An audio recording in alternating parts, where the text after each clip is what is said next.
अत्रि ऋषी कुमारा मजवरी करी कृपा दे पदांबुजी थारा करी द्वय करी पूजा वाक पुष्पार्चनाची जय जय प्रभुराया आरती अंतराची स्तवन करीन तुझे तोष होईल स्वामी जन्मुनी ऋषी वंशी वास सह्याद्री धामी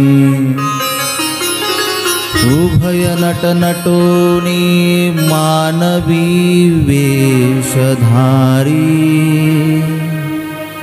विहरन करिताए गौतमी तटतीरी जो शुद्ध चैतन्याची शोभा परमानंदाची प्रभा तो मुखचंद्र श्रीवल्लभा कैसा सांगो श्री दत्तराज महाराज सह्याद्रीवासिया कृपा करुणा करा या दातारा सह्याद्री शिखरे रम्य अत्रि अनुसूयनन्दनं तं वन्दे परमानन्दं श्रीदत्तात्रेयं जगद्गुरुं श्रीदत्तात्रेयं जगद्गुरुं श्रीदत्तात्रेयं जगद्गुरुं कृष्ण गोपाल हरे दीन दयाल हरे हरे कृष्ण गोपाल हरे दीन दयाल हरे हरे आपण सर्वांनी टाळ्या वाजवायच्या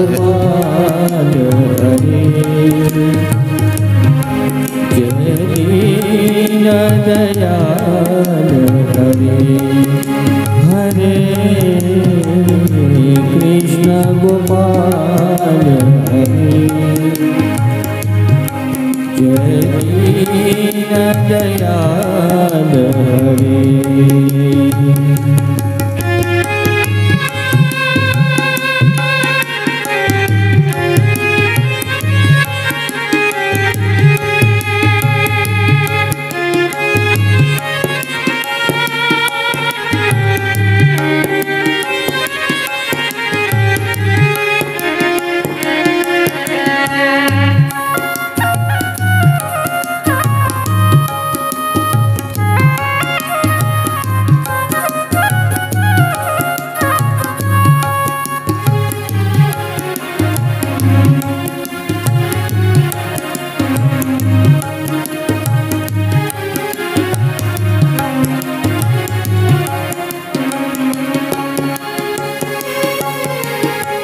रत हाकेरन भूमि में और कर्मयोग के मर्म बताए रथ हाके रणभूमि में और कर्मयोग के मर्म बताए अजर अमर है परम तत्व काया के सुख दुख समझाए अजर अमर है परम तत्व यूं, काया के सुख दुख समझाए। सखा सारथी शरणागत के, सखा सारथी शरणागत के, सदा प्रतिपाद हरे। जय दीन दयाल हरे, जय जय कृष्ण गोपाल हरे, जय दीन दयाल हरे।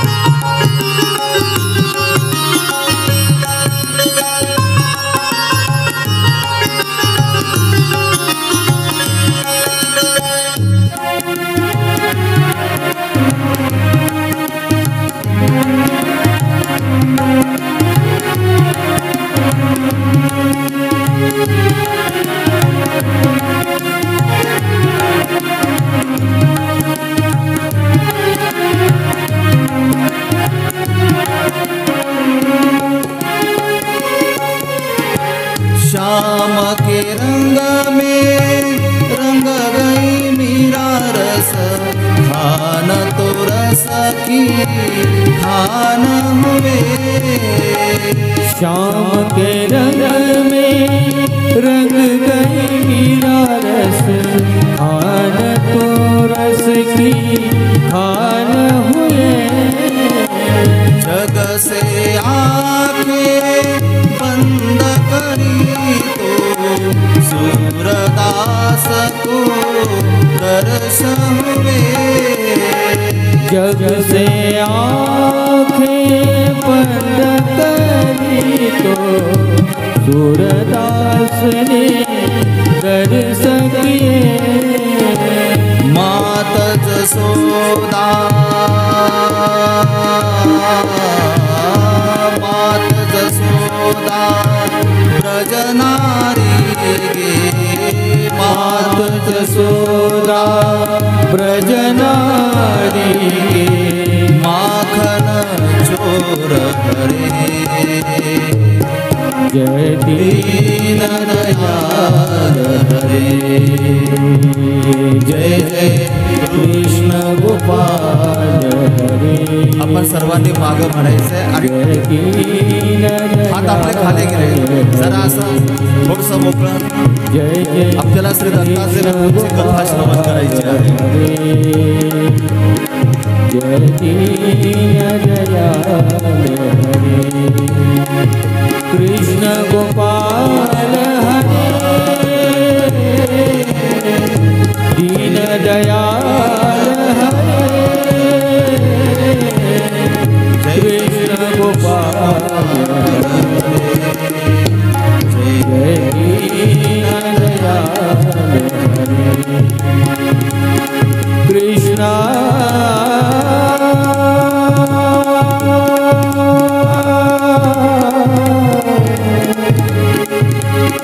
कृष्ण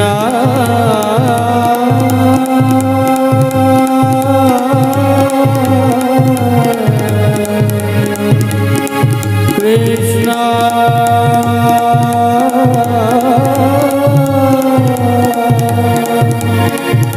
हरे हरे हरे हरे हरे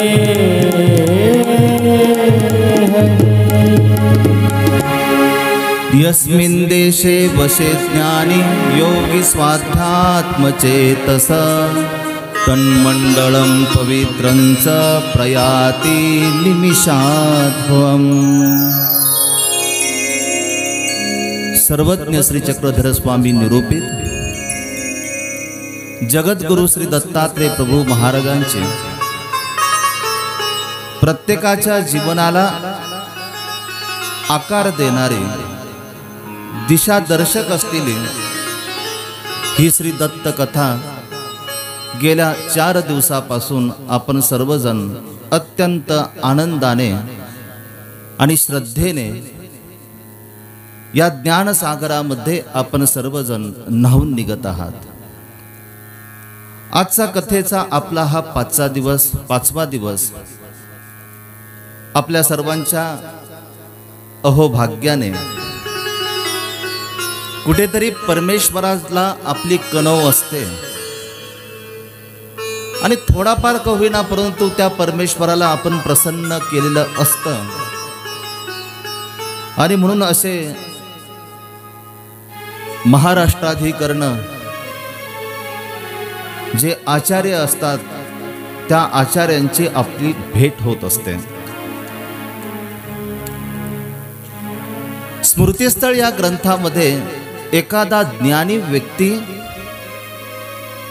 की ज्याच्या ठिकाणी ज्ञान भक्ती वैराग्य या गुणांनी संपन्न असलेला जो साधक असतो त्याचं महत्त्व सांगत असताना अशा पद्धतीने त्यांनी सांगितलं की आपल्या या पंचक्रोशीमध्ये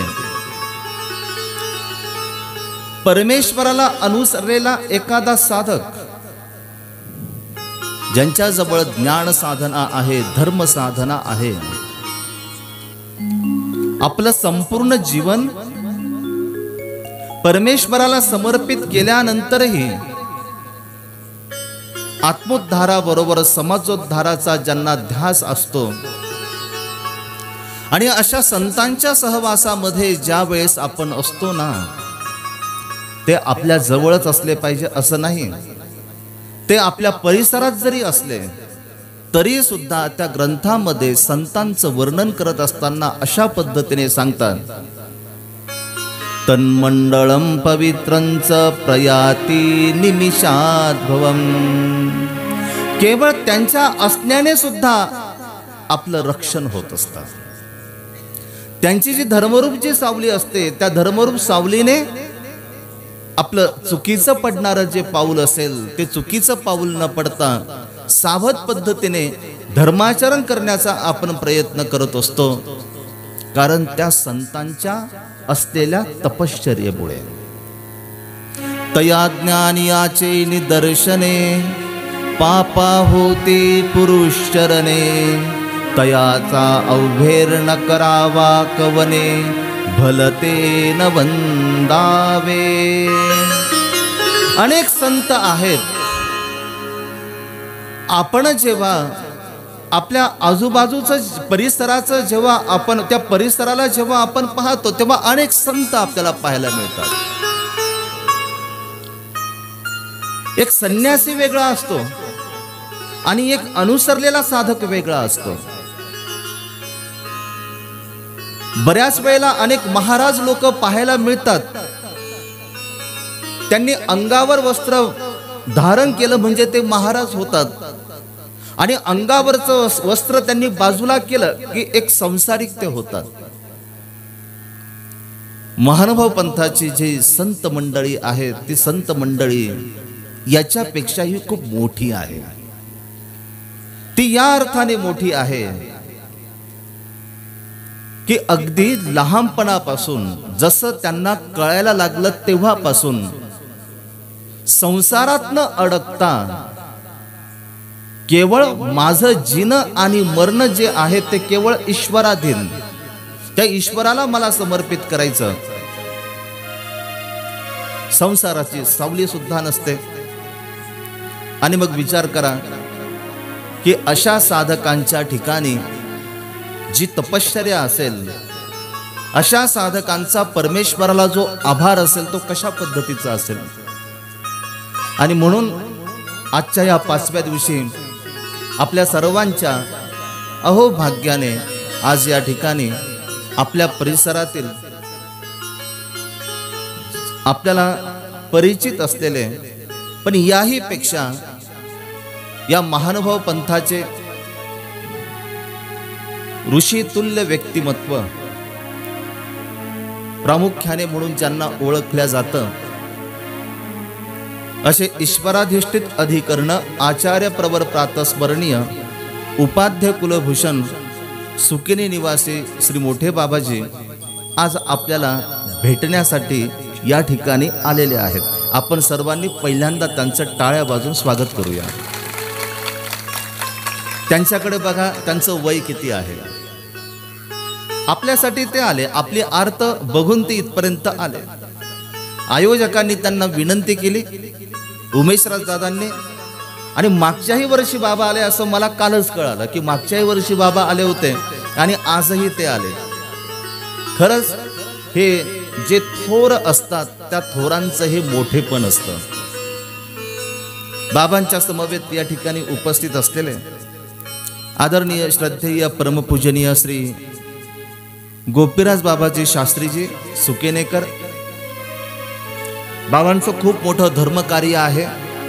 आत्ताच मला वाटतं अमरावती जिल्ह्यामध्ये पदयात्रा आपण अत्यंत चांगल्या पद्धतीने की या पदयात्रेच्या माध्यमातून इथले जे लोक आहेत त्या इथल्या लोकांना सर्वज्ञ श्री चक्रधर स्वामींच्या संबंधित आणि श्री गोविंद प्रभूंच्या संबंधित असलेले एक स्थान वंदन आपण घडवलं.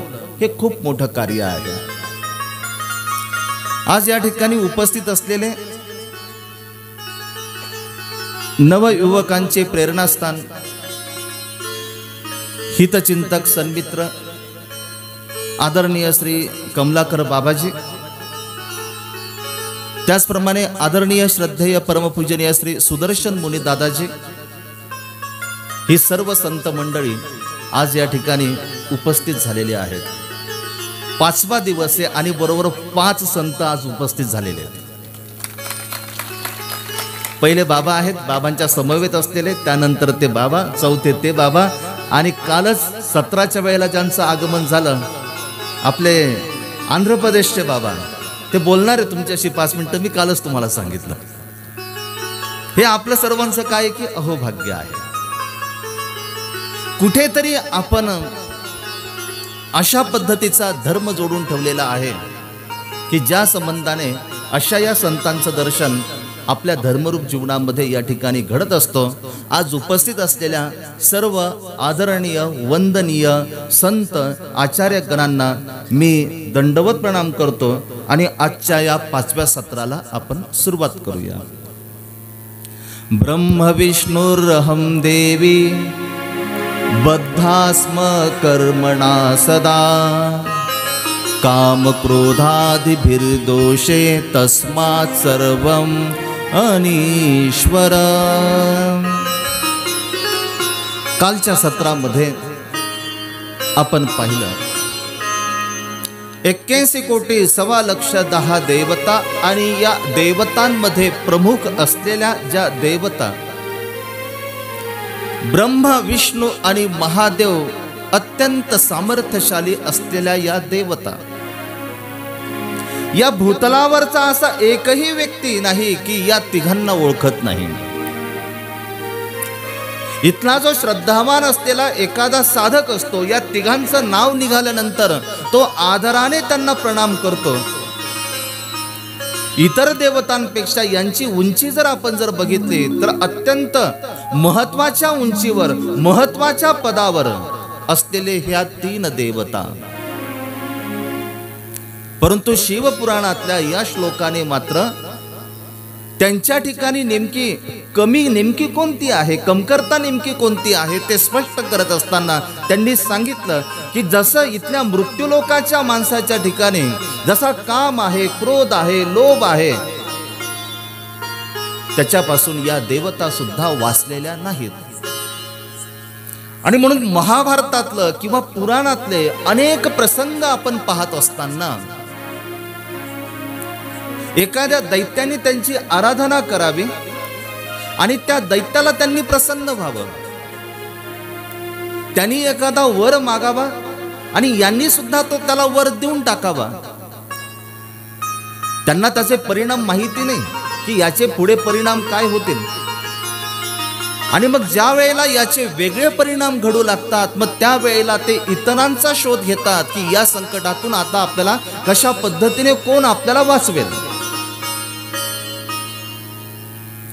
आणि म्हणून कालच्या चरित्रामध्ये आपण पाहिलं, श्री दत्तात्रय प्रभूंची माता आणि या मातेचं सत्वहरण करण्यासाठी या 3 देवता ब्राह्मणांचा वेश धारण करून आल्या. त्यांची फजिती कशी झाली ती आपण पाहिली. श्री दत्तात्रय प्रभूंना शरण गेले. श्री दत्तात्रय प्रभूंना विनंती केली की आमच्याकडनं खूप मोठा गुन्हा घडला, आम्हाला एक चांगली समज मिळाली, आपल्या पुढे जर कोणी जर जात असेल तर त्याला आपण आनंदाने जाऊ दिलं पाहिजे, त्याला खेचण्याचा आपण प्रयत्न नाही केला पाहिजे. श्री दत्तात्रय प्रभूंनी सुद्धा अत्यंत प्रसन्न अंतकरणाने त्यांना निरोप दिला. देवता आणि परमेश्वर या दोघांमधला आणखीन एक फरक मी तुम्हाला सांगतो. देवतेची भक्ती करत असताना देवतेच्या भक्तीत काही नियम असतात आणि त्या नियमाप्रमाणे जेव्हा देवतांची भक्ती केली जाते तेव्हा देवता आपल्यावर प्रसन्न होते आणि ती आपल्याला काहीतरी देते. जे आपल्या संसाराच्या कामाचं आहे, जे आतापुरतं टिकणारं आहे, अशा प्रकारचे फळ देवताही देते. परंतु ज्या वेळेला तुम्ही धर्मग्रंथ पाहतात की ज्याच्यामध्ये 4 वेद आहेत आणि पुराणामध्ये या भक्तीचं माध्यम ज्या वेळेला आपण समजावून घेतो त्यावेळेला असं लक्षात येतं की प्रत्येक देवतेची वेगवेगळ्या प्रकारची परी आहे. तिचं पूजन करण्याची, तिला भजण्याची वेगवेगळी परी सांगितलेली आहे आणि त्या परीप्रमाणे तुम्हाला तिचं काय करावं लागेल की पूजा करावी लागेल. तुम्ही एखाद्या देवतेच्या मंदिरामध्ये तुम्ही जाताय आणि तुम्ही जर प्रतिदिनी पहाटे जर 5 वाजता जर तुम्ही जर जात जर आहात तर तुम्हाला रोज 5 वाजता जाणं गरजेचं आहे. 5चे 5:30 झालेले देवता सहन करणार नाही.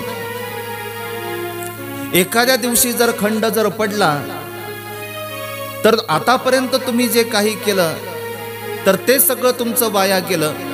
आता पुन्हा जेव्हा तुम्ही सुरू कराल तेव्हा तिथून पुन्हा तुमचं जे पुण्याचं गाठोडं आहे ते गाठोडं तिथून पुन्हा तुमचं सुरू होणार.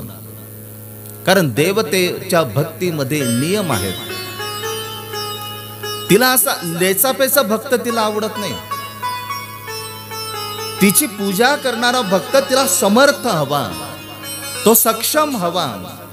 ही देवतेची असलेली वेगळीकता आहे. आणि म्हणून बघा की तुम्ही रावणाने जेव्हा त्यांची उपासना केली तर प्रसन्न करून घेण्यासाठी त्या रावणाला खूप मोठे कष्ट घ्यावे लागले. जय दत्तात्रया जय जय बोला दत्तात्रया दत्तात्रया जय दत्तात्रया जय जय बोला दत्तात्रया दत्तात्रया जय दत्तात्रया जय जय बोला दत्तात्रया दत्तात्रया जय दत्तात्रया जय जय बोला दत्तात्रया दत्तात्रया जय दत्तात्रया जय जय बोला दत्तात्रया दत्तात्रया जय दत्तात्रया जय जय बोला दत्तात्रया दत्तात्रया जय दत्तात्रया जय जय बोला दत्तात्रया दत्तात्रया जय दत्तात्रया जय जय बोला दत्तात्रया दत्तात्रया जय दत्तात्रया जय जय बोला दत्तात्रया जय जय बोला दत्तात्रया जय जय बोला दत्तात्रया. मला काही फरक नाही पडत बरं का लाईट गेली तरी. तुम्ही पण घाबरू नका, उमेश दादांना म्हणा अजिबात टेन्शन घेऊ नका, मी तुम्हाला काहीच बोलणार नाही. आपला विषय सुरू होता. देवतांनी, रावणाने जेव्हा देवतांची उपासना केली तर उपासना करत असताना त्याला अतोनात कष्ट घ्यावे लागले आणि त्यावेळेला देवता त्याच्यावर प्रसन्न होते. देवतेची भक्ती करत असताना जर थोडीफार जर गडबड जर झाली तर देवतेला कोप येतो त्या भक्ताचा. देवता त्याच्यावर चिडते, देवता त्याला एखादा श्राप देते. परमेश्वर मात्र अशा पद्धतीचा नाही. आणि म्हणून आमचे भाष्यकार असं म्हणतात, अभ्यागता आधी पाय धुवावे मग वरीचील क्रिया ऐसा नियमना. परमेश्वराची भक्ती करत असताना जर थोडं जर मागे पुढे जर एखादं विधी विधान जर झालं तर यामध्ये कुठला दोष लागत नाही आणि परमेश्वर कधीही भक्तावर, म्हणजे परमेश्वराला भक्ताचा कधी कोप येत नाही. तो कधी शिव्या देत नाही, तो कधी चिडत नाही, तो कधी रागावत नाही. हे परमेश्वर भक्तीचं खऱ्या अर्थाने साफल्य आहे. आणि म्हणून अनुसया मातेच्या पोटी श्री दत्तात्रय प्रभूंनी अवतार धारण केला. तिच्या उदरी देवजयाच्या पाठी तया कोण करी आडकाठी. तुमच्या बाजूने जर परमेश्वर जर भक्कम जर असेल ना, जगातली कुठलीही शक्ती यत किंचितही तुम्हाला नेस्तनाबूद करू शकत नाही. तुमच्या धर्मरूप साधनावरून तुम्हाला ती विचलित करू शकत नाही. आपल्याला काही जोडता नाही आलं तरी चालेल. माणसं जोडण्यापेक्षा परमेश्वर जोडण्याचा सदोदित प्रयत्न आपला असला पाहिजे. त्या परमेश्वराची प्रसन्नता आपल्यावर असली पाहिजे. अनुसया मातेने परमेश्वराला जोडलं आणि म्हणून आलेलं एवढं मोठं संकट, परंतु त्या संकटातून सुद्धा परमेश्वराने त्या अनुसया मातेला तारलेलं आहे. त्यानंतर आपण बघितलं मूळ स्वरूपामध्ये त्यांना आणलं. त्यांनी श्री दत्तात्रय प्रभूंना विनंती केली की हे प्रभू महाराजा, ज्याही वेळेला हे चरित्र आठवल्या जाईल त्यावेळेला आम्ही सुद्धा आठवल्या गेलो पाहिजे. एकाच्या मतानुसार असंही पाहायला मिळतं की त्या तिघही म्हणतात, आजपासून अनुसया मातेला आम्ही आई म्हणून काय करतो की आम्ही आई म्हणून तिला आम्ही मानतो. आपल्या स्वगृही ते निघून गेलेले आहेत. या बद्रिकाश्रम मध्ये सर्वत्र आनंद आहे. अनुसया माता तर धन्य आहे. आपल्या पोटी ज्या पुत्राने जन्म घेतलेला आहे तसा आपल्या दृष्टीने अवतार तिच्या दृष्टीने जन्म घेतलेला आहे. माझा पुत्र सामर्थ्यशाली आहे. माझ्या पुत्राला माझ्या डोळ्यामध्ये जर अश्रू जर आले तर अजिबात खुपत नाही. आनंद वाटतो. आपल्यालाही आनंद वाटतो ना. आपल्या पुत्राने जर अशा पद्धतीचं एखादं जर काम जर केलं, प्रत्येक आईला त्या पुत्राचा अभिमान वाटतो, आनंद वाटू लागतो. अनुसया मातेला तशाच पद्धतीचा आनंद वाटत होता. बद्रिकाश्रमची अत्यंत पवित्र भूमी. या बद्रिकाश्रम मध्ये श्री दत्तात्रय प्रभू त्यांची बालमूर्ती या ठिकाणी आता ती लीळा करते. वेगवेगळ्या प्रकारच्या लीळा आलेल्या आहेत. जसं आपल्याला भागवतामध्ये श्री गोपालकृष्णांच्या वेगवेगळ्या लीळा पाहायला मिळतात, तेवढ्या नाहीत, परंतु काही मोजक्या लीळा मात्र या ठिकाणी नक्कीच आलेल्या आहेत. त्या श्री दत्तात्रय प्रभूंचं रांगणं, त्या श्री दत्तात्रय प्रभूंचं नाजूक पावलाने चालणं, 88,000 ऋषी मुनी हे सगळं पाहतायत आणि त्यांना सुद्धा आनंद होतो. ती बाळलीळा ज्या श्री दत्तात्रय प्रभूंच्या आहेत हे बघत असताना ते ज्ञानदृष्टीने विचार करतात की श्री दत्तात्रय प्रभू त्यांना कसे भासतात, ते कधी योगी वाटतात तर कधी भोगी त्यांना वाटतात. ते आपल्या ज्ञानदृष्टीने त्या परमेश्वराला पाहण्याचा प्रयत्न करतात. कधी योगी कधी भोगी बाललीला त्यांच्या शोभल्या शुभ्र त्या दंतपंक्ती. कधी योगी कधी भोगी बाललीला त्यांच्या शोभल्या शुभ्र त्या दंतपंक्ती. शोभल्या शुभ्र त्या दंतपंक्ती. शोभल्या शुभ्र त्या दंतपंक्ती. कधी योगी कधी भोगी बाललीला त्यांच्या शोभल्या शुभ्र त्या दंतपंक्ती. शोभल्या शुभ्र त्या दंतपंक्ती.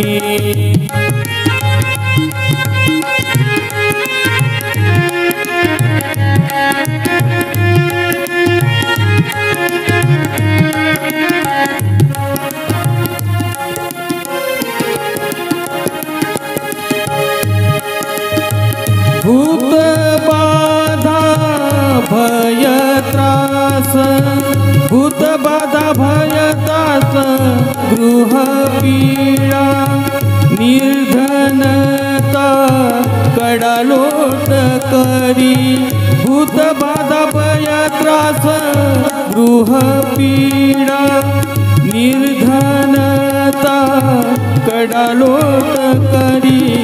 कधी योगी कधी भोगी बाळलीला त्यांच्या शोभल्या शोभल्या दंतपंक्ती. शोभल्या शोभल्या दंतपंक्ती.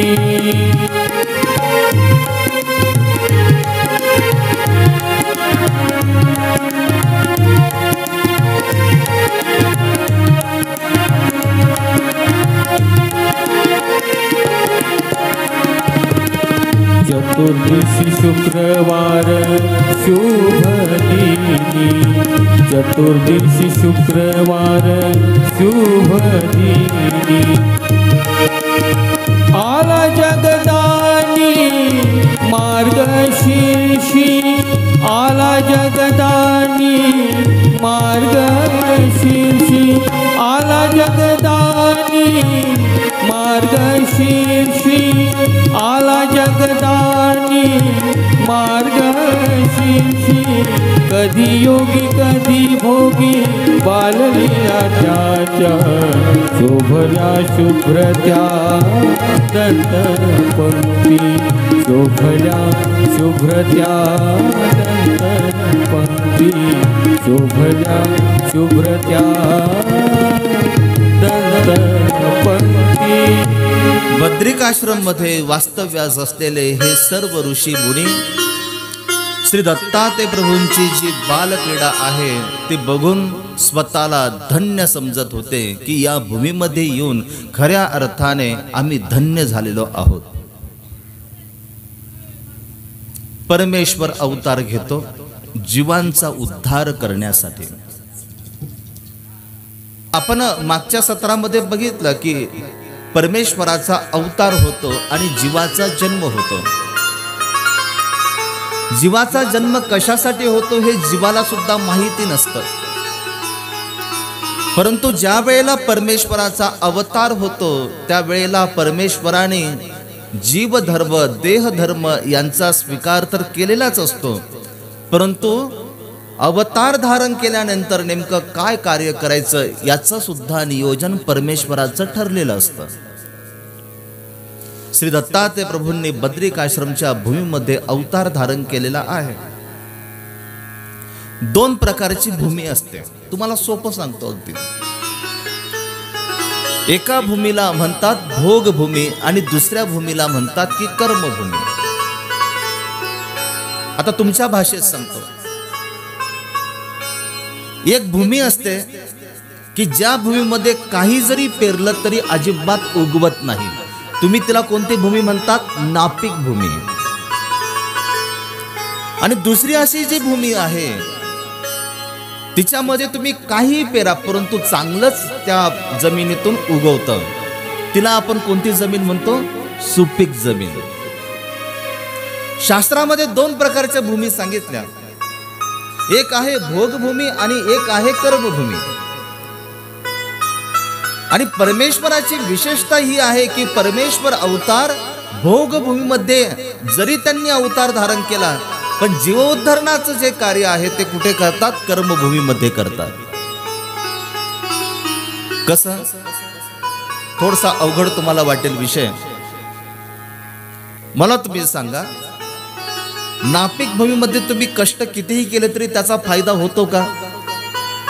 तुम्ही बियाणं आणलं, ते बियाणं तुम्ही पेरलं, जर काही उगवलंच नाही तुम्हाला फायदा तर काहीच नाही झाला, तर काय उलट काय झाला की तोटाच झाला तुम्हाला.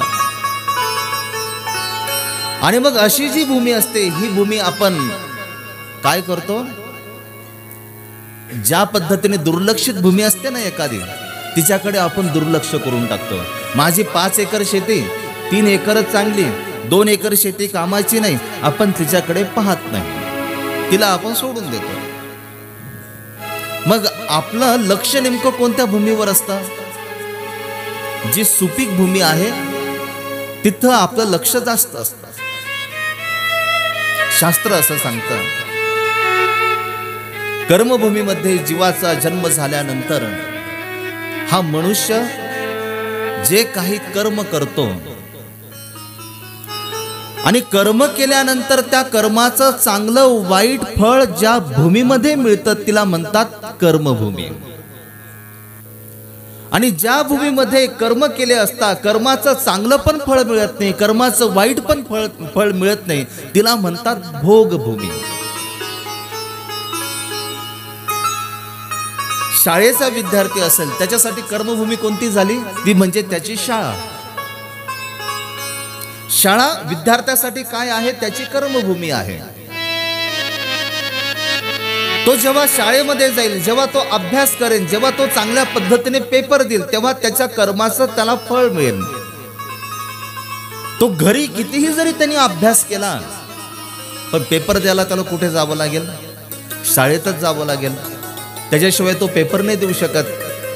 तसा हा जो मनुष्य आहे, आणि तुम्हाला माहिती आहे पाप आणि पुण्य हे आपल्या मागे लागलेल्या 2 बाजू आहेत. आपण चांगलं या धर्तीवरती चांगले जर कर्म केले तर त्या कर्माचं फळ आपल्याला चांगलं मिळतं.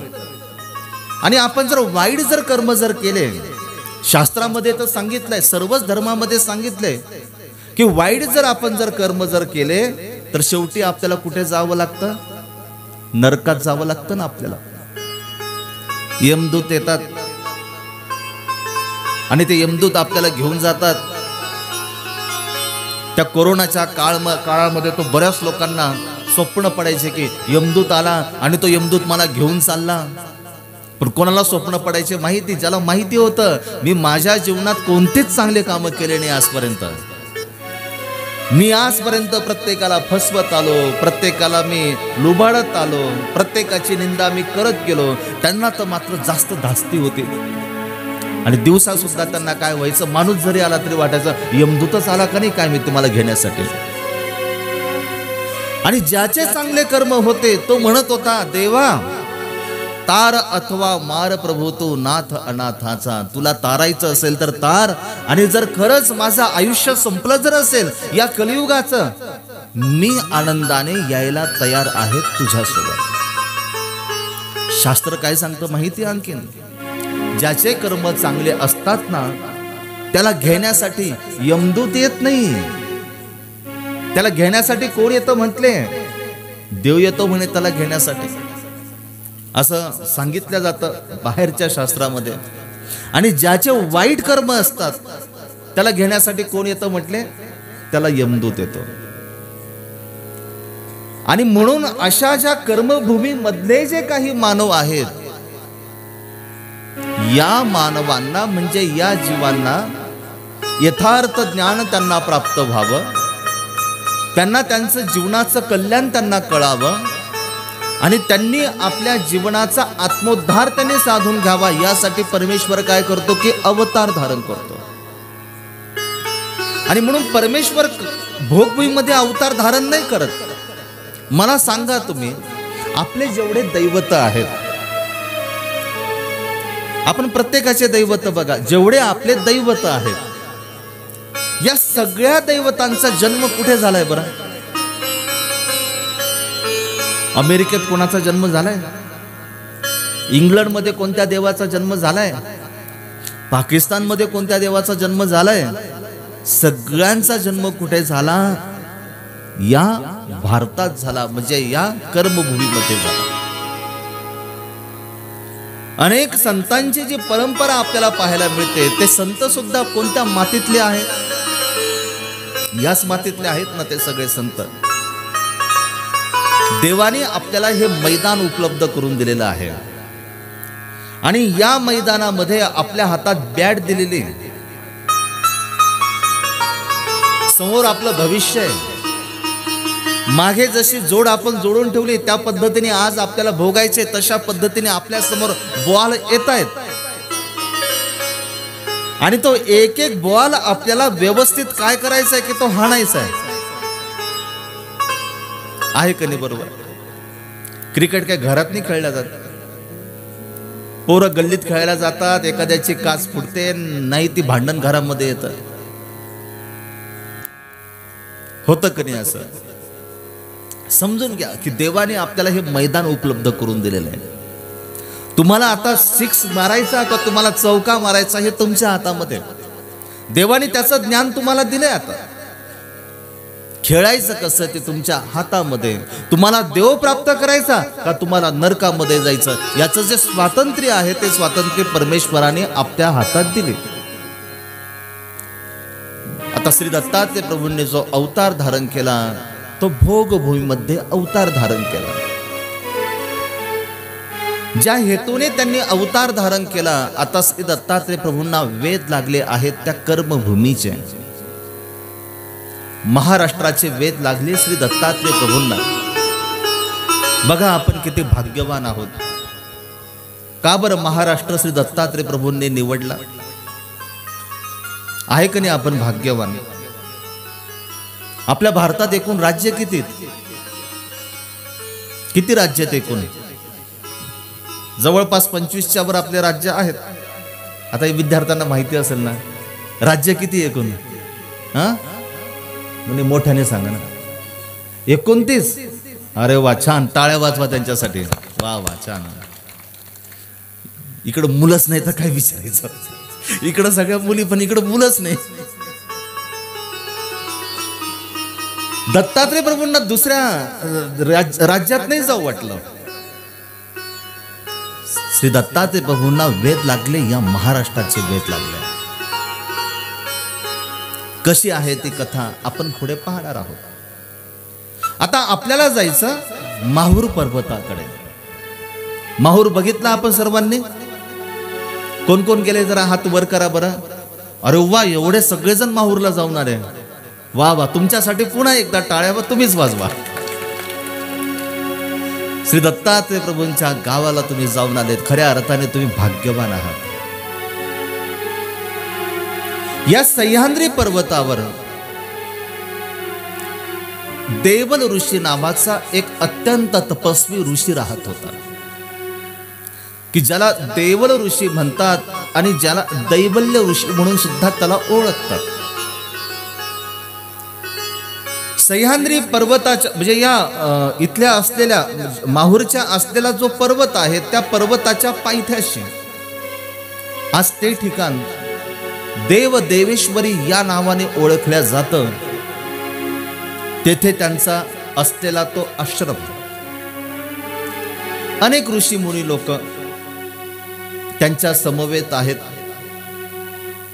गुण्या गोविंदाने आपली जी धर्म साधना आहे ते धर्म साधना आचरत आहेत.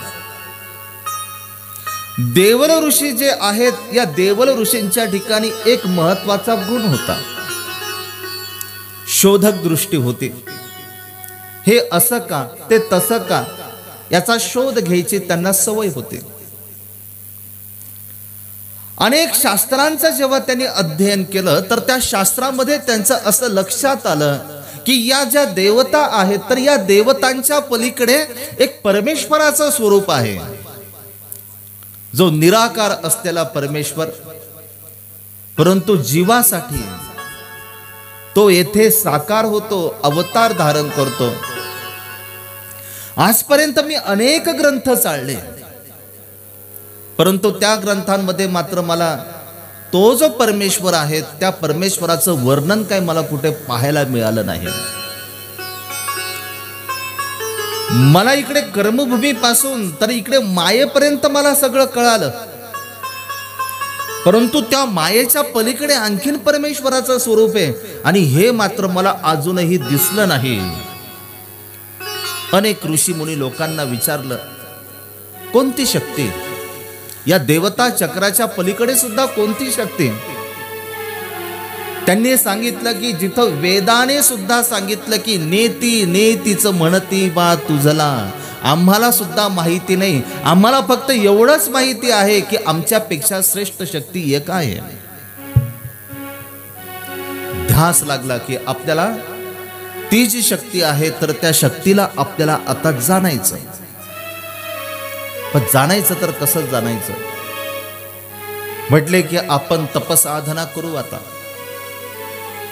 आणि या तपसाधनेच्या माध्यमातून आपण तो जो सृष्टीचा नियंता असलेला जो परमेश्वर आहे तर त्या परमेश्वराला आपण जवळ बोलवण्याचा प्रयत्न आपण करूया. निराकार असलेला ते परमेश्वराचं स्वरूप आणि त्या परमेश्वराची आता प्रार्थना त्यांनी सुरू केलेली आहे. माहित नाही त्याला ते श्री दत्ताचे प्रभू आहेत का नाही, परंतु तो जो परमेश्वर आहे त्या परमेश्वराचा आता मात्र मुखामध्ये तो आता नाम घ्यायला लागला. श्री दत्ताचे नाम मुखिया, माझ्या रात्रंदिनी गेलो दत्तमय होनी, गेलो दत्तमय होनी.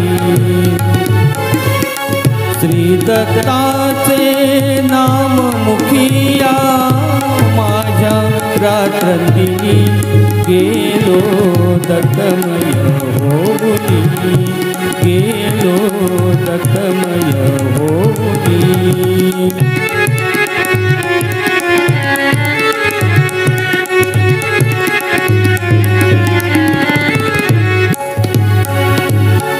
किती महिमा गावा गावा, चित्त आळवी एकच नावा.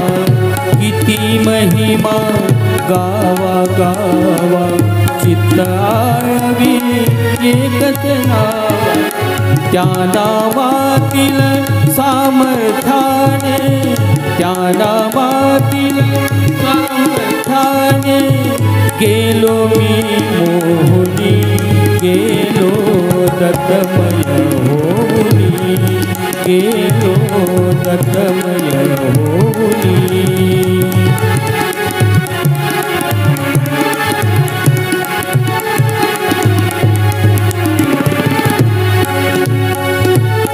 चरण दोन हे मार्ग दाविती, चार करे सामर्थ्य अर्पिती. चरण दोन हे मार्ग दाविती, चार करे सामर्थ्य अर्पिती. ईश कृपेहून काय मागणे, ईश कृपेहून काय मागणे. मागावे मागुनी गेलो दत्तमय होनी, गेलो दत्तमय होनी. श्री दत्ताचे नाम मुखिया, श्री दत्ताचे नाम मुखिया, माझ्या रात्रंदिनी गेलो दत्तमय होनी, गेलो दत्तमय होनी, गेलो दत्तमय होनी. त्या काळातील अत्यंत अत्यंत विद्वान धर्मनिष्ठ असलेला हा एक तपस्वी, ते म्हणजे देवल ऋषी. ध्यास लागला निराकार जी शक्ती आहे त्या शक्तीला मला आता जाणून घ्यायचं.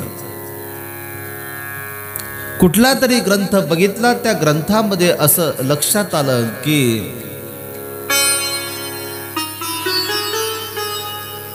प्रातःकाळी उठून स्नान करायचं, नदीमध्ये जाऊन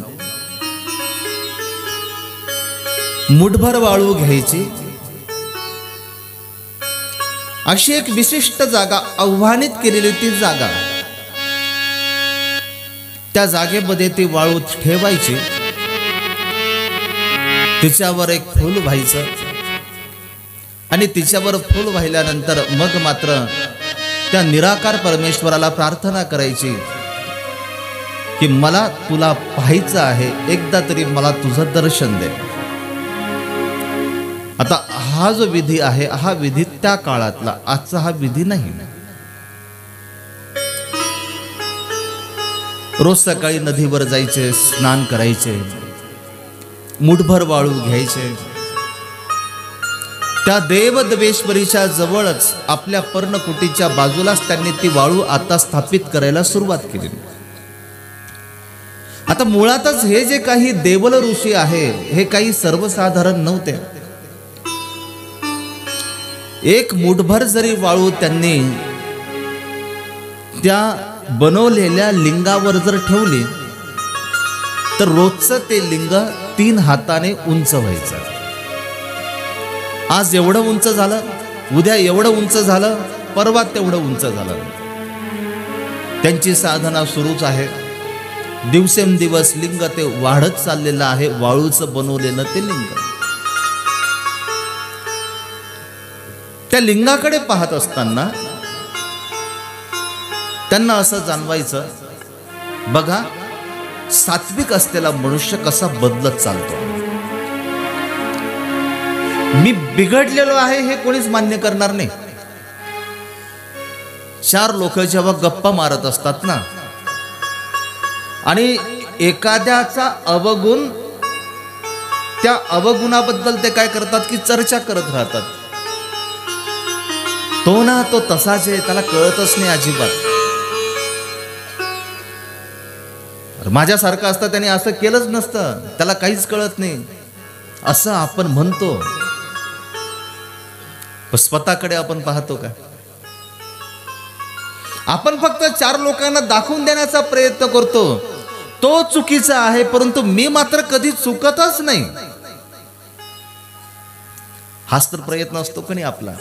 4 लोकांमध्ये चर्चा जेव्हा चालते त्यावेळेला आपण शुद्ध आहोत, आपण येत किंचितही कोणाला लुबाडत नाही, आपण कधी चोरी करत नाही, आपण कधी खोटं बोलत नाही, हे सिद्ध करण्याचा फक्त आपला केविलवाना तो प्रयत्न असतो. लबाडी कोण करत नाही? लबाडी तर सर्वच करतात. आपल्या घरामधल्या वस्तू कधीतरी आपण डोळ्याने पहा की इथल्या किती वस्तू प्रामाणिक बुद्धीने स्वकष्टाने स्वकष्टार्जित या वस्तू आहेत. जर आपण जर तपासलं तर लक्षात येईल. सरकारच्या स्कीम असतात, सगळ्याच्या सगळ्या स्कीम मला मिळाल्या पाहिजे हा सुद्धा प्रयत्न असतो.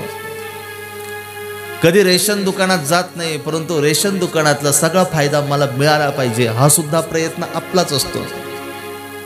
आणि आजच्या जगामध्ये जर सगळ्यात भाग्यवान जर मनुष्य जर असेल जो प्रामाणिकपणे लाईट वापरत असेल.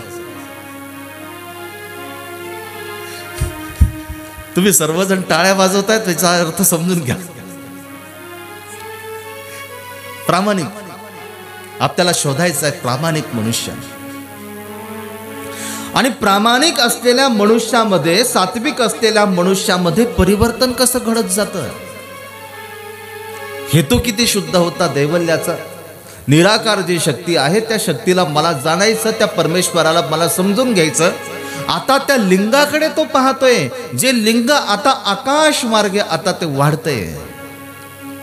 मनामध्ये न कळत विचार आला, एवढे मोठे ऋषी लोक आहेत आजूबाजूला, आजच्या घडीला एवढे तपस्वी लोक आहेत, पण कोणामध्ये एवढं सामर्थ्य नाही, कोणी एवढं लिंग वाढवलं नाही. पण बघा मी माझ्या साधनेने हे लिंग किती वाढवलं, आता ते स्वर्गाच्या हद्दीत जाण्याच्या तयारीमध्ये आहे.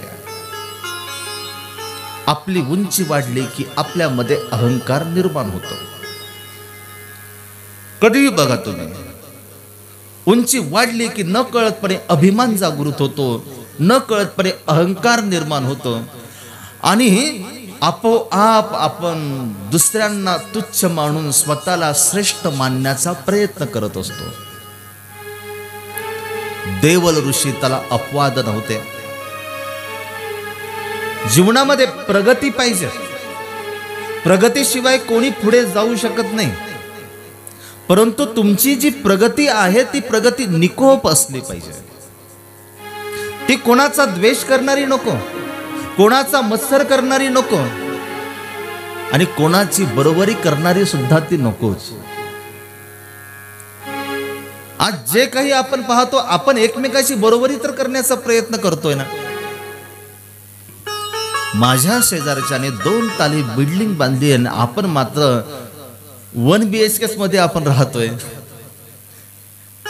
चालणार नाही आपल्याला. घरामध्ये भांडणं सुरू होतात. नाही, तुम्ही सुद्धा काहीतरी विचार करा आणि तुम्ही सुद्धा बांधा. याला दिसलं पाहिजे की आपले सुद्धा 2 मजली आहेत. काय करतो आपण? बरोबरी करण्याचा प्रयत्न करतो ना. एखाद्याच्या घरातली भाजी सुंदर झाली की आपण लगेच म्हणतो जरा मला पण शिकव ना. बरोबरीच तर करण्याचा प्रयत्न आपण करतो ना. जीवनामध्ये बरोबरी केली पाहिजे. जीवनामध्ये जो चांगला आहे त्याच्या बरोबरीने आलं पाहिजे. परंतु ते कसं असलं पाहिजे की ते निकोप असलं पाहिजे, शुद्ध अंतकरणाने असलं पाहिजे. आपल्या घराचे मजले कितीही जरी वाढू द्या, परंतु अहंकार आपल्याला शिवता कामा नये. दुसऱ्याला आपण तुच्छ सुद्धा समजता कामा नये.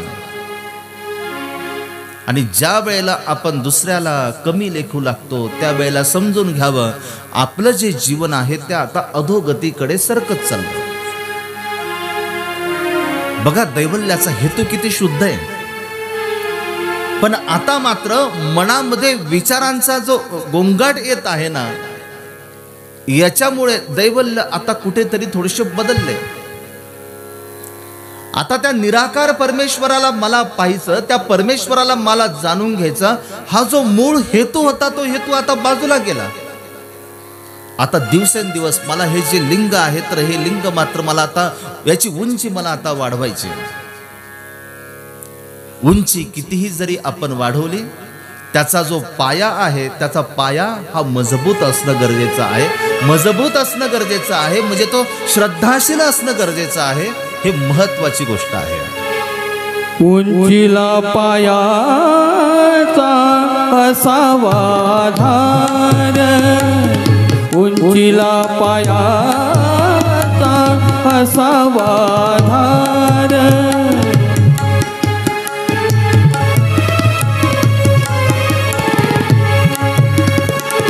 उंचीला पायाचा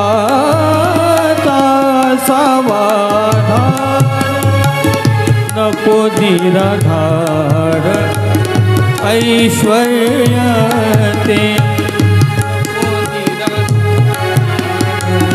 ऐश्वर्य ते. उंचीला पायाचा असावा धार, उंचीला पायाचा असावा धार.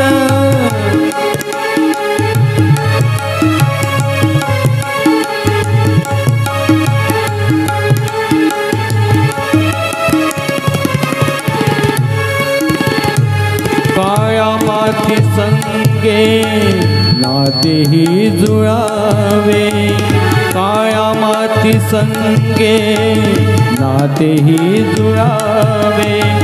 भावहीन व्हावे कशासाठी, भावहीन व्हावे कशासाठी.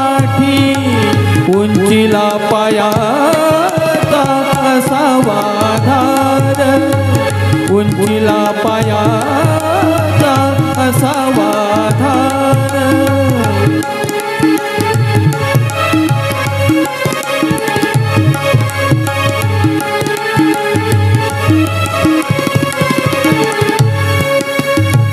उडतात पक्षी मारिती भरारी, मारिती भरारी, उडतात पक्षी मारिती भरारी, मारिती भरारी, तरी भूमीवरी, तरी भूमीवरी वास त्यांचा, तरी भूमीवरी वास त्यांचा, उंचीला पायाचा असावा धार, उंचीला पायाचा असावा धार, उंचीला पायाचा असावा धार.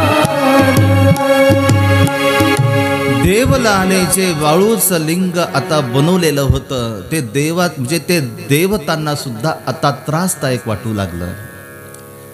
प्रतिदिन ते 3 हाताने वाढतंय. अनेक वर्षापासून त्याची ही साधना अविरतपणे सुरू आहे. मुळातच देवल ऋषी सामर्थ्यवान ऋषी आहे आणि सामर्थ्यवान ऋषी असल्यामुळे त्याची उंची जशी स्वर्गाला त्रासदायक वाटू लागली तशी आता त्या लिंगाच्या भवती असलेला जो 12 कोसापर्यंतचा जो परिसर आहे त्या परिसरामध्ये त्या परिसराने सुद्धा काय केलं की त्या लिंगाला आता पूर्णपणे व्यापून टाकलेलं आहे. त्या 12 कोसापर्यंत त्या 12 कोसाच्या आत एखादा पक्षी जरी आला ना त्याच्या सीमेमध्ये आला की तो तडफडून तेथेच मरून जायचा. त्या 12 कोसाच्या आत मनुष्य सुद्धा येऊ शकत नव्हते आणि एखाद्या मनुष्याने जर येण्याचा जर प्रयत्न जर केला ना तर तो सुद्धा क्षणार्धात तडफडून जळून तेथे भस्मसात होऊन जायचा. नुसता देवता लोकांना याचा मनस्ताप नाही झाला, इथल्याही लोकांना त्याचा आता मनस्ताप झाला की देवल ऋषी नेमका काय करतायत, लोकांना आता मारण्याचं काम करतायत का. सगळ्यांना मनस्ताप झाला, काय करावं काही कळत नाही. आणि ज्या वेळेला एखादा सामर्थ्यशाली व्यक्ती जेव्हा चुकतो ना त्याचे जे परिणाम आहेत त्याचे परिणाम हजारो वर्ष होऊन जातात परंतु ते भोगावे लागतात. कितीतरी लोकांना ते भोगावे लागतात. अगदी साधं उदाहरण, तुमच्या घरातला कुटुंब प्रमुख आणि तुमच्या घरातला कुटुंब प्रमुख हा जर समजा बिघडलेला जर असेल, दारुड्या जर असेल, तर त्याला एक मुलगा आहे, त्याला एक मुलगी आहे, सुखी संसार आहे, परंतु त्याला सवय लागली दारू पिण्याची. रोज संध्याकाळी येतो, दारू पिऊन येतो, आल्यानंतर कटकटी करत बसतो. मुलांमध्ये त्याची दहशत निर्माण झालेली आहे. मुलं शाळेचा अभ्यास व्यवस्थित करू शकत नाही. एक जण चुकला, मनस्ताप मात्र घरातल्या सगळ्या लोकांना मात्र भोगावा लागतोय. बोलू शकत नाही, मुलगा असं म्हणू शकत नाही की पप्पा तुम्ही असं का बरं वागतात म्हणून, हिम्मतच नाही ना त्याची बोलण्याची. बाहेरचे 4 चौघ लोक येतात, ते त्याला समजून सांगण्याचा प्रयत्न करतात, त्यांचं तरी तो कुठे ऐकतो, तो त्यांचंही ऐकत नाही. आणि म्हणून जो मोठा व्यक्ती असतो, जो श्रेष्ठ व्यक्ती असतो, तो प्रत्येक कृती करत असताना त्याने विचारपूर्वक ती कृती करणं गरजेचं आहे. आपण पाहतो ना, मोठे लोक बोलताना एक शब्द जरी चुकले, बोलण्याच्या ओघामध्ये ते चुकीचं बोलून गेले, परंतु 5-10 वर्ष जरी झाले तरी सुद्धा वेळोवेळी त्यांचे जे शत्रू असतात ते त्यांना आठवण करून देतात. वाक्य छोटंसं असतं, खूप बोलण्याच्या ओघामध्ये बोलून गेलं, प्रत्येक वेळी मात्र त्या वाक्याची आठवण मात्र करून दिल्या जाते. आणि म्हणून शब्द सुद्धा खूप महत्वाचे. शब्द तौलके बोलिये. आपण जे संवाद साधतो ना, हा संवाद सुद्धा खूप महत्वाचा आहे. विचार करताय सगळेजण की आता काय करायचं. स्वर्गाच्या हद्दीमध्ये आता ते लिंग अतिक्रमण करू पाहत होतं. अतिक्रमण केलेलं कोणाला आवडतं, कोणालाच आवडत नाही. आपल्या शेतामध्ये 1 इंच जरी कोणी सरकत जर असेल तर आपण सहन नाही करत. दुसऱ्यावर अतिक्रमण करायला आपल्याला आवडतं, नेहमी आवडतं. मी याच्या जागेत जाईन, मी त्याच्या जागेत जाईन, माझी भिंत 4 बोट इकडं सरकली म्हणून त्याचं काय बिघडलं असं आपण बोलतो. पण जेव्हा तो 4 बोट आपल्याकडे सरकतो तेव्हा मात्र आपल्याला सहन होत नाही. आता ते इंद्राला तरी कसं सहन होणार की आपल्या स्वर्गामध्ये हद्दीमध्ये आता ते लिंग वाढत वाढत येत आहे. इंद्राने विचार केला की काय करावं आता. ब्रह्मदेवाकडे गेले, ब्रह्मदेवाला पाचारण केलं. म्हटले तुम्ही आमच्यापेक्षा श्रेष्ठ आहात, खूप मोठी समस्या निर्माण झालेली आहे. त्या इंद्र देवतेचं भाग्य म्हणजे काय म्हणावं बघा. आता तुम्ही कुठला ज्योतिष नाही सांगू शकत त्यांच्याबद्दल. अरे कितीतरी त्यांनी, एकतर कोणाच्या दैत्याचं आक्रमण येत आहे त्यांच्यावर, कोणी ते इंद्रप्रस्थच हात म्हणजे हस्तगत करू पाहत आहे. पुराणामध्ये आपण पाहतो असे कितीतरी जण त्या इंद्राला काय करतायत की त्रास देण्याचा प्रयत्न करतायत, ते इंद्रप्रस्थ हस्तगत करण्याचा प्रयत्न करतात. आता सुद्धा ती आपत्ती आलीच. ब्रह्मदेवाला पाचारण केलं, ब्रह्मदेव आले. ब्रह्मदेवाने विचारलं काय समस्या आहे, सांगितलं.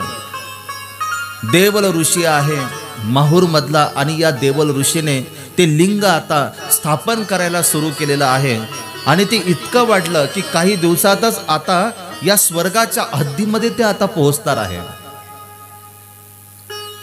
ब्रह्मदेव विचार करतात, ते म्हणतात की काय करावं. अरे म्हटले एकेकाळी हा आमचा उपासक होता, तो माझी भक्ती करायचा, पण आता तो माझ्याही पेक्षा सामर्थ्यशाली झालेला आहे, मी काय करू शकत नाही. म्हटले मग आता काय करायचं. आता या संकटातून आपल्याला कोण वाचवेल. आणि तेव्हा नाव पुढे आलं ते श्री दत्तात्रेय प्रभूंचं. सांगितलं बद्रिक आश्रमच्या भूमीमध्ये परमेश्वर अवतार श्री दत्तात्रेय प्रभूंनी अवतार धारण केलेला आहे आणि तुम्हाला आता फक्त श्री दत्तात्रेय प्रभूच या संकटातून वाचवू शकतात. एरवी या भूतलावरचा कोणताही ऋषी, कुठलीही देवता आता मात्र वाचवू शकत नाही. सगळे देवता लोक निघाले. बद्रिक आश्रमच्या भूमीमध्ये पोहोचले. अनसुया मातेला विचारलं कुठे आहेत श्री दत्तात्रेय प्रभू, कुठे आहेत. तिने बोट दाखवलं, बघितलं ते श्री दत्तात्रेय प्रभू. श्री दत्तात्रेय प्रभूंची श्रीमूर्त पाहिली आणि क्षणभर हे देवता लोक सुद्धा विसरून गेले की आपण आलो कशासाठी. प्रसन्न वदनम देवम, कसं आहे मुखमंडल त्या परमेश्वराचं, अत्यंत प्रसन्न आहे.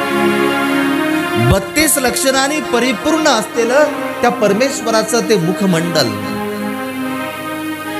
श्री दत्तात्रेय प्रभूंच्या त्या श्रीमूर्तीकडे पाहिलं, प्रणाम केला श्री दत्तात्रेय प्रभूंना. श्री दत्तात्रेय प्रभूंनी विचारलं की कशासाठी आपण येथे आलात. समस्या सांगितली की नेमकी कोणती समस्या आहे. खरं तर आपल्याला सर्वश्रेष्ठ असलेला परमेश्वर तेव्हाच आठवतो. कधी आठवतो? संकट आल्यावर. आणि एकदा का आपलं संकट निघून गेलं की मग मात्र देव नाही आठवत आपल्याला. समजून जायचं. मंदिरामध्ये जर आता येणाऱ्यांची संख्या जर वाढू लागली, आता विद्यार्थ्यांचं लक्षात येतं, 10वीचा बोर्डाचा पेपर जवळ आला की सगळे विद्यार्थी जो तो आपल्या आपल्या मंदिरामध्ये. कसंही करा, माझं महत्वाचं वर्ष आहे, पास झालो पाहिजे चांगल्या पद्धतीने, पुढे मला हे करायचं ते करायचं. देवा कधी तुझ्या दारात नाही आलो बरं का मी, पण आता मात्र मी तुझ्या दारात आलेलो आहे. पहिल्यांदा कुठेतरी विश्वास ठेवते मी तुझ्यावर. देवा माझा विश्वास असाच राहू दे, अविश्वास होऊ देऊ नको. कसंही कर, मला चांगल्या पद्धतीने पास कर. आता याच्याही पुढचं सांगतो, विषय निघाला म्हणून. देव कधीही आपल्याला पास करत नसतो. हे आपण पाहतो ना आता की तुम्ही जा, मग तुमचं सगळं काही काम होईल किंवा तुम्हाला सगळं काही प्राप्त होईल असं धर्मशास्त्र सांगत नाही. कोणतंच धर्मशास्त्र असं सांगत नाही. अध्यात्म ही एक साधना आहे. परमेश्वराच्या प्रार्थनेने आपल्याला एक बळ तयार होतं, एक ऊर्जा, सकारात्मक ऊर्जा निर्माण होते. असं घडणार नाही तुम्ही विडा अवसर केला आणि लगेच तुमच्यावर देव प्रसन्न झाला, असं नाही. धर्मशास्त्र असं सांगतं, परमेश्वराला आपण जे काही अर्पण करतो, विडा अवसर असेल, हार असेल, देवाला जी आपण प्रार्थना करतो ती यासाठी करतो की त्या परमेश्वराच्या नामस्मरणातून एक सकारात्मक ऊर्जा आपल्याला प्राप्त होण्यासाठी. जगामध्ये सर्व काही विकत घेता येतं, बुद्धी विकत घेता येत नाही. आणि मग एखादा नास्तिक असतो, तो नास्तिक म्हणतो की मनुष्य एवढा सामर्थ्यशाली आहे की त्याला देवधर्म करण्याची गरजच नाही. त्यांनी आवर्जून ऐकावं, देवधर्म अंधश्रद्धेपोटी केला जात नाही आणि जो अंधश्रद्धेपोटी केला जातो त्याला देवधर्म म्हणत नाही. इथं प्रत्येक गोष्टीमध्ये विज्ञान दडलेलं आहे. आम्ही जेव्हा सांगतो ना, गुरु जेव्हा आपल्या शिष्याला मंत्र देतात ना, उपदेश जेव्हा देतात ना आणि सांगतात की तू याचं काय कर की निरंतरपणे तू स्मरण कर, देव तुझ्यावर प्रसन्न होईल. ते स्मरण विज्ञानाच्या दृष्टीने जर आपण पाहिलं तर ते एक प्रकारचं मेडिटेशन आहे. आमचे सर्वज्ञ श्री चक्रधर स्वामी म्हणतात की पश्चात प्रहरी उठी जे तो सारस्वतू काळ देवता हृदयासी ये. सकाळच्या वेळेला भक्ताला उठायला सांगतायत सर्वज्ञ श्री चक्रधर स्वामी. आणि प्रातःकाळी सर्वज्ञ श्री चक्रधर स्वामी म्हणतात की तू कोणाचं स्मरण कर, माझं स्मरण कर. श्री गोपालकृष्ण महाराज सुद्धा म्हणतात ना की माम एकम शरणम व्रज, तू माझं स्मरण कर. का बरं देव सांगता स्मरण करायला? त्या परमेश्वराच्या नामस्मरणाने आपली जी बुद्धी आहे ती बुद्धी सात्विक तयार होते. आपली जी विचारांची जी क्षमता आहे ती निर्मळ बनते आणि एक सकारात्मक ऊर्जा प्राप्त होते. सकारात्मक ऊर्जा प्राप्त झाले की आपल्या ग्रहण क्षमतेची क्षमता वाढते. बुद्धी वाढवण्यासाठी खारीक बदाम खाण्याची गरज नाही. बोर्नविटा वगैरे आहे ते प्रकार. कोण कोण खातं बोर्नविटा? नाही, देशवंडी मधले खात नसतील, बाहेरचे खात असतील, आपले कोणी खात नसतील. बोर्नविटा गरजच नाही त्याची. अरे आमची भारतभूमी एवढी समृद्ध होती की प्रत्येक मुलाला पहाटे 4 वाजता उठवल्या जायचं. आई वडील त्याला उठवायचे आणि मुलाला सांगायचे की जा बाहेर जा, 2 किलोमीटर पर्यंत पळत राहा. येताना नदीमध्ये आंघोळ करू नये.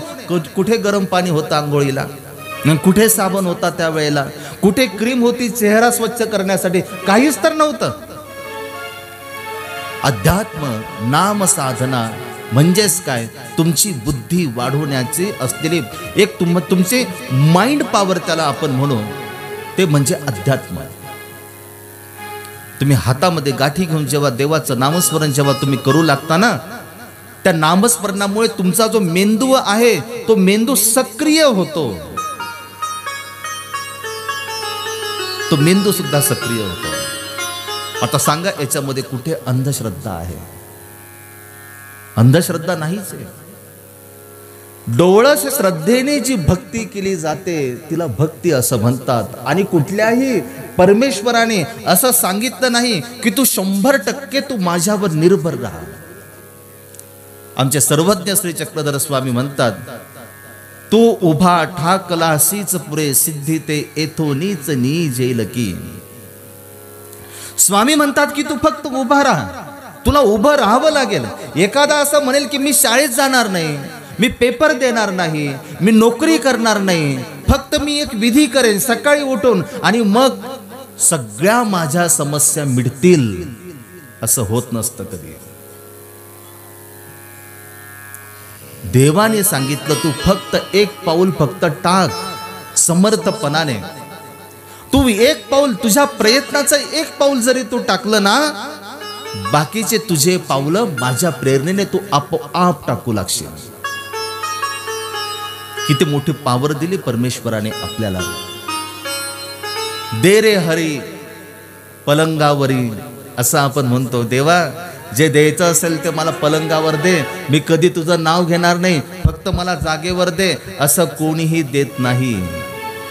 याच्यासाठी प्रयत्न करावे लागतात, इच्छाशक्ती असावी लागते.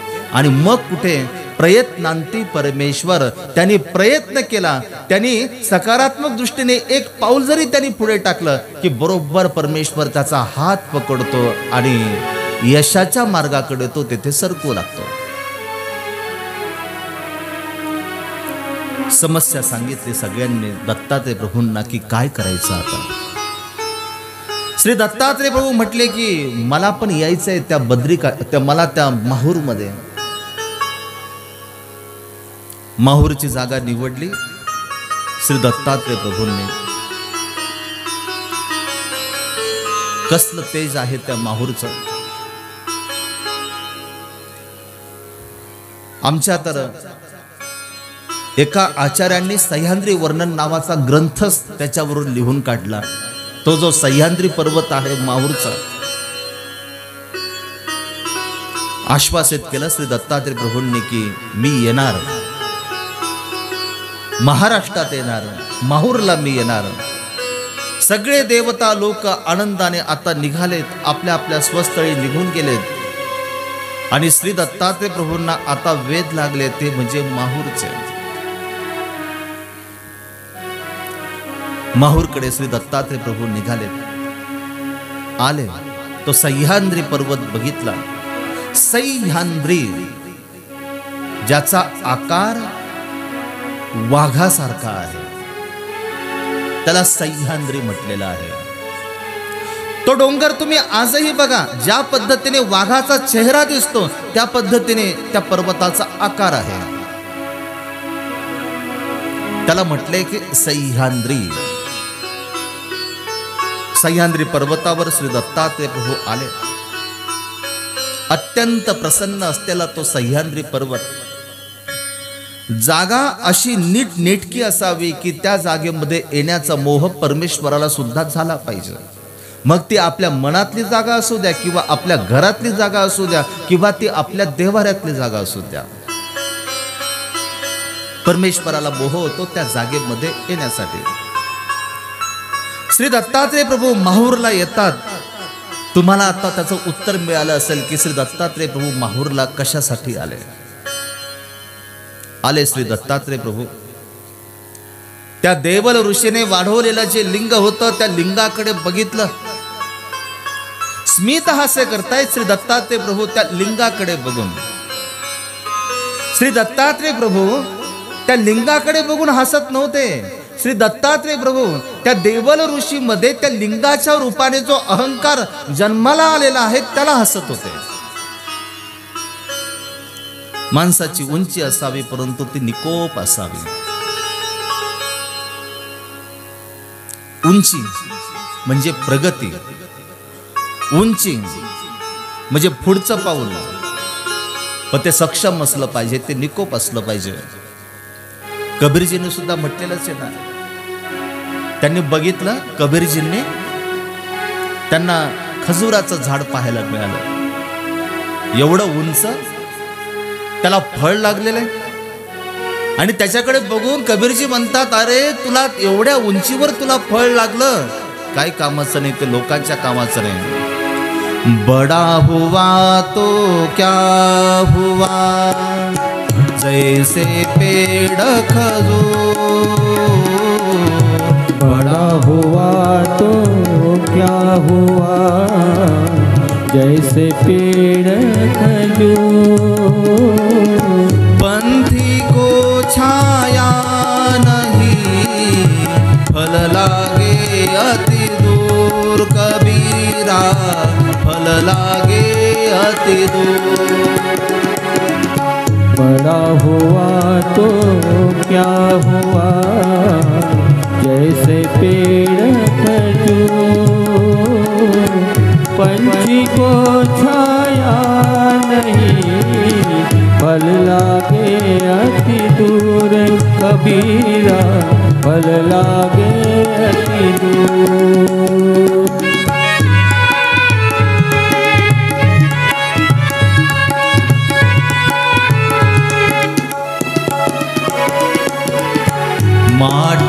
कहे कुम्हार से, तू क्यों रोंदे मोहे।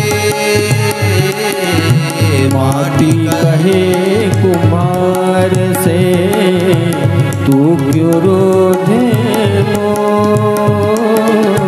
एक दिन ऐसा आएगा, मैं रोंदूंगी तो ये कबीरा, मैं रोंदूंगी तो।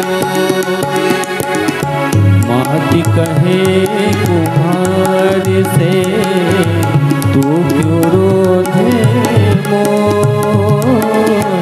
एक दिन ऐसा आएगा, मैं रोंदूंगी तो है कबीरा, मैं रोंदूंगी तो। दत्तगडावर भाव दाटला, अर्थ करुणेचा। दत्तगडावर भाव दाटला, अर्थ करुणेचा। तार अथवा मार प्रभू तू, नाथ नाथाचा दयाळा, नाथ नाथाचा।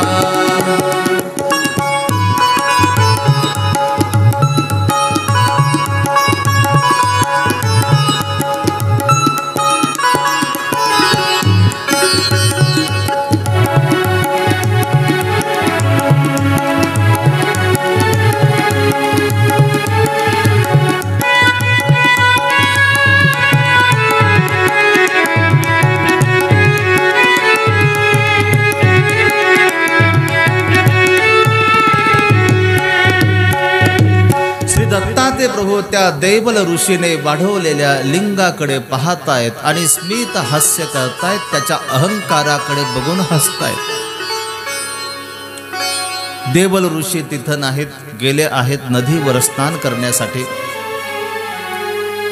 त्या देवल ऋषीची जी जागा होती बसण्याचं आसन, श्री दत्तात्रय प्रभू त्या आसनावर जाऊन बसलेले आहेत। देवल ऋषीच्या आसनावर, त्यांच्या खुर्चीवर। आता त्यांच्या खुर्चीचा ताबा कोणी घेतला? परमेश्वराने घेतला। सांगा बरं काय झालं असेल? देवल ऋषी ज्या वेळेला त्यांनी बघितलं असेल त्या वेळेला, खुर्चीचा मोह कोणाला नसतो? सगळ्यांनाच असतो ना खुर्चीचा मोह। मिळालेली खुर्ची सोडू वाटत नाही आपल्याला। 10 वर्ष होऊन जातात, 15 वर्ष होऊन जातात, तरी म्हणतात की पुढच्या पंचवार्षिक मध्ये मीच राहणार, काळजी करू नका। मिळालेली खुर्ची ती आपल्याला सोडू वाटत नाही। बरं ते जाऊ द्या, ते तर खूप लांब आहे। आपलं घरातलं सांगतो ना मी तुम्हाला। सुनबाई घरामध्ये आली, सासूबाई तरी कुठे कमरेतल्या चाब्या काढून देते सुनेच्या हातामध्ये। ती म्हणते नाही, हेच तर दिवस आहे, चाब्या आता कमरेला ठेवायच्या। सुनेच्या हातात मी कसं काय देईन? मी देणार नाही। सुनबाई म्हणते आत्याबाई तुम्हाला दिसत नाही ना, पडून जाईल ना कुठेतरी चाबी। तुम्ही बाहेर जातात, इकडे तिकडे फिरतात, एकुलती एक चाबी आहे, मला नका देऊ परंतु घरात तर ठेवा ना। अजिबात नाही, मी मेले तरी चालेल परंतु चाबी मात्र मी तुला देणार नाही। जणू काही तिने आधीच लॉकर बनवून ठेवलेले तिथं चाबी ठेवायला, सोडू नाही वाटत आपल्याला। थोड्या वेळाने देवल ऋषी आले, हातामध्ये मुठभर वाळू आहे। ते मुठभर वाळू बघितलं त्यांनी की माझ्या या आसनावर कोणतरी बसलेला आहे। क्षणार्धात विचार करताय, आजपर्यंत कोणाची हिंमत नाही, या 12 कोसाच्या आतमध्ये सुद्धा कोणी येऊ शकत नाही, आणि हा कोण पुरुष येथे येऊन बसला, आणि आला तर आला परंतु माझ्या आसनावर तो बसला। श्री दत्तात्रय प्रभूंच्या श्रीमूर्तीकडे पाहिलं। श्री दत्तात्रय प्रभूंनी सुद्धा त्याच्याकडे पाहिलं। श्री दत्तात्रय प्रभूंकडे पाहत असताना त्याच्या मनामध्ये आता विचारांचा द्वंद्व सुरू आहे। कोण तू रे होता आणि कोण झाला? माझा हेतू काय होता आणि काय करून बसलो मी? काय करून बसलो मी? उंची महत्वाची आहे, पण ढासळणारी जर उंची जर असेल, ढासळणारी उंची मात्र ती कुठल्या कामाची नाही. हुए ना मूल बेनिशा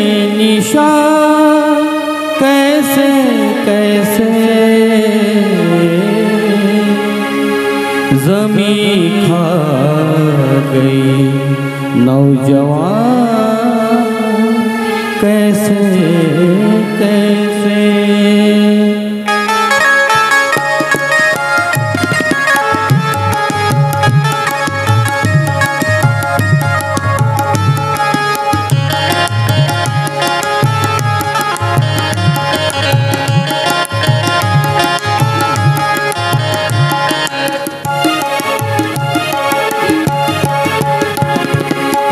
जवानी पर इतराने वाले कल पछताएगा, आज जवानी पर इतराने वाले कल पछताएगा.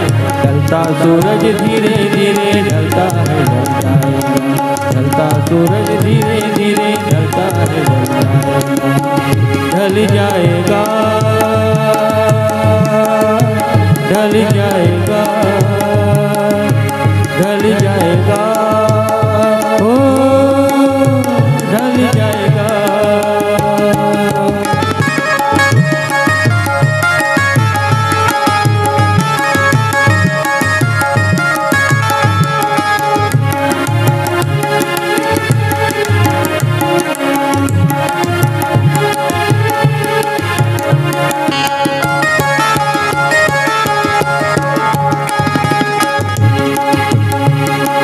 तू यहाँ मुसाफिर है ये सराय फानी है, 4 रोज की मेहमा तेरी जिंदगानी है.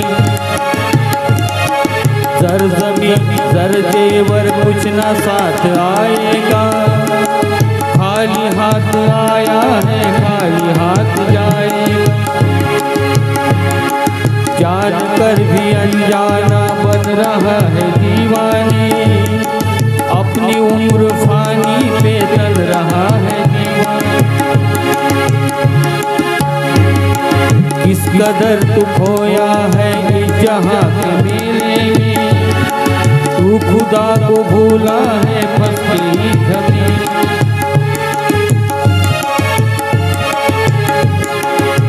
आज तक ये देखा है पाने वाला होता है, जिंदगी को जो समझा जिंदगी पे रोता है. मिटने वाली दुनिया का एतबार करता है, क्या समझ के तू आखिर इससे प्यार करता है. अपनी अपनी फिक्रों में जो भी है वो उलझा है,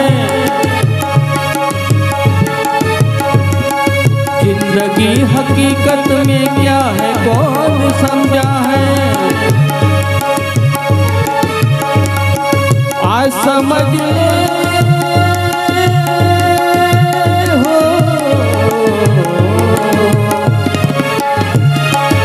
आज समझ ले कलीमों का हाथ तेरे आएगा. वो गफलत नींद में सोने वाले कल पछताएगा. ढलता सूरज धीरे धीरे ढलता है ढलता सूरज धीरे धीरे ढलता है ढल जाएगा ढल जाएगा ढल जाएगा ढल जाएगा ओ ढल जाएगा.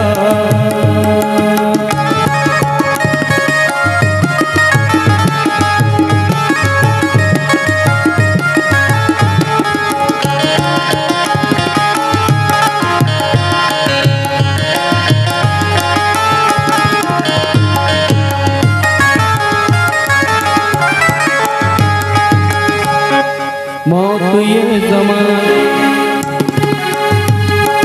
मौत ने ज़माने को ये समा दिखा डाला, कैसे कैसे रुस्तम को खाक में मिला डाला.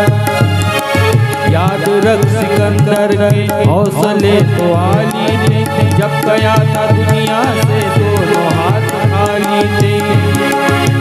न वो हलालू है और न उसके साथी है, जंग जो न कोरस है और न उसके हाथी है।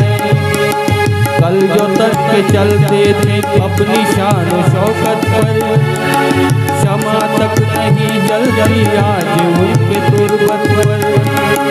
अदना हो या आला हो सबको लौट जाना है, मुफलिसों का अंदर का कब्र ही ठिकाना है, कब्र ही ठिकाना। जैसी करनी हो, जैसी करनी वैसी भरनी आज की अकल पाएगा। सर को उठाकर चलने वाले एक दिन ठोकर खाएगा। चढ़ता सूरज धीरे धीरे ढलता है ढल जाएगा, चढ़ता सूरज धीरे धीरे ढलता है ढल जाएगा, चढ़ता सूरज धीरे धीरे चढ़ता सूरज धीरे धीरे चढ़ता सूरज धीरे धीरे ढल जाएगा। आपण सर्वांनी त्यांच्यासाठी एकदा टाळ्या वाजवूया। त्यांची इच्छा होती, ते म्हटले की आम्हाला गजल म्हणायची। आता नेमकी आजची वेळ अशी झाली की आज सत्र सुरू व्हायला आपल्याला म्हणजे वेळच लागला। त्याच्यानंतर पुन्हा लाईट पण मध्येच गेले, 4 दिवस कधी लाईट नाही गेली, पत्ती काय आपल्या हातामध्ये नाही। आपण आता येथे थांबणार आहोत। एकच फक्त लक्षात ठेवा की श्री दत्तात्रेय प्रभू सह्याद्री पर्वतावर आले, देवल ऋषीचं जे आसन आहे त्या आसनावर बसले। देवल ऋषीने श्री दत्तात्रेय प्रभूंकडे पाहिलं आणि पाहिल्यानंतर आता देवल ऋषीला सगळं काही त्याच्या मनामध्ये आता आठवते की माझा हेतू काय होता आणि मी आता काय करून बसलो। तसं आजच्या सत्रामध्ये हे पूर्ण व्हायला पाहिजे होतं, परंतु नाईलाज आहे, सत्र आपलं उशिरा सुरू होतं।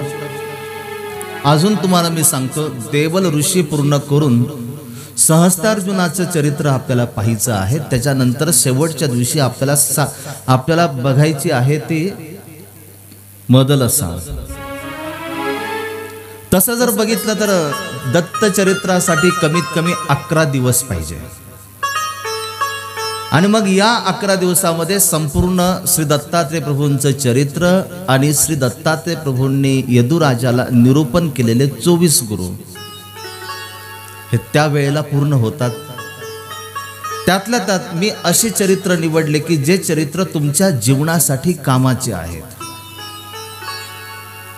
ज्यातून तुम्हाला तुमच्या जीवनाला काहीतरी घेता येईल, तुमचं जीवन स्वतःला प्रफुल्लित करता येईल, दुरुस्त करता येईल। आणि म्हणून अशा या चरित्रांची निवड आपण केली। आता आपल्याकडे उरलेत फक्त 2 दिवस। तुम्हाला वाढवायची का अजून कथा? वाढवायची असेल तर ते उमेश दादांना भेटा आणि त्यांना सांगा, ठीक आहे? उद्याच्या सत्रामध्ये एक लक्षात ठेवा की उद्याचं सत्र बरोबर 7 वाजता सुरू होईल, कारण 2च दिवस आपल्याकडे उरले। 2 दिवसात आपल्याला खूप काही प्राप्त करायचं। आता तुम्ही म्हणाल की बाबा तुम्ही भजनं जास्त घेतात, मुळात तुम्हाला मी याच्यातली बाजू सांगतो। भागवत कथा जी आहे तर भागवत कथा ही रसाळ आहे आणि ती रसाळ असल्यामुळे तिथं बाकीचं जरी काही मदतीला घेतलं नाही तरी ते बरं वाटतं। मुळात दत्तात्रेय प्रभूंची जी कथा आहे या कथेचं एक वेगळीकता आहे। हिच्यात विनोद चालत नाही, हिच्यामध्ये आपल्याला बाकीच्या संदर्भ चालत नाही आणि म्हणून आपल्याला भजनांचा वगैरे हा सगळा आधार घेऊन, कारण तुम्ही 2 तास बसूच नाही शकत असं जर सांगायचं जर म्हटलं तर, आणि म्हणून तो प्रयत्न करावा लागतो। 2 दिवसात भरपूर काही आपल्याला प्राप्त होईल एवढा विश्वास व्यक्त करतो। आजच्या सत्राला जे आचार्यगण या ठिकाणी उपस्थित झालेले आहेत त्यांच्या पुढे मी बोललो, अधिक वृत्ती झाली, त्यांना मी दंडवत प्रणाम करून त्यांची क्षमा मी या ठिकाणी मागतो आणि पुढची जी व्यवस्था आहे ती आता सूत्रसंचालकांकडे सोपवतो। अवधूत प्रभु राया, जय जय अवधूता प्रभु राया, अवधूत प्रभु राया, जय जय अवधूत प्रभु राया। ऋषियों श्री प्रभु भक्त तारावया प्रभु रे भक्त तारावया जय जय अवधूता प्रभुराया अवधूत प्रभुराया ओ जय जय अवधूत प्रभुराया परमार्गाचे आद्य गुरु तू श्री दत्तात्रेय प्रभु रे तो श्री दत्तात्रेया जय जय अवधूता प्रभुराया अवधूत प्रभुराया ओ जय जय अवधूत प्रभुराया आंदा कावड पारधिवेश त्रितापदातील वाया प्रभु रे त्रिताप जातील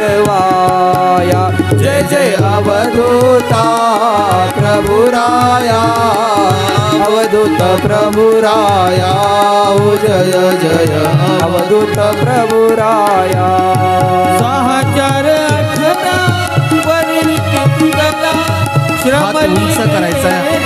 हात उंच केला म्हणजे कोणाच्या अंगावर काय पडणार नाही. वेद माया जय जय अवधूता प्रभुराया अवधूत प्रभुराया ओ जय जय अवधूत प्रभुराया उमरांकित कृष्ण सुधाकर संतुला के पाया प्रभुच्या संतो लागे पाया जय जय अवधूता प्रभुराया अवधूत प्रभुराया ओ जय जय अवधूत प्रभुराया त्वमेव माता पिता त्वमेव त्वमेव बन्धु च सखा त्वमेव विद्या द्रविणं त्वमेव सर्वं मम देव देव त्वमेव सर्वं मम देव। श्री दत्तात्रेय महाराज की जय। सर्वांनी हाताने मेणबत्ती विझवायची।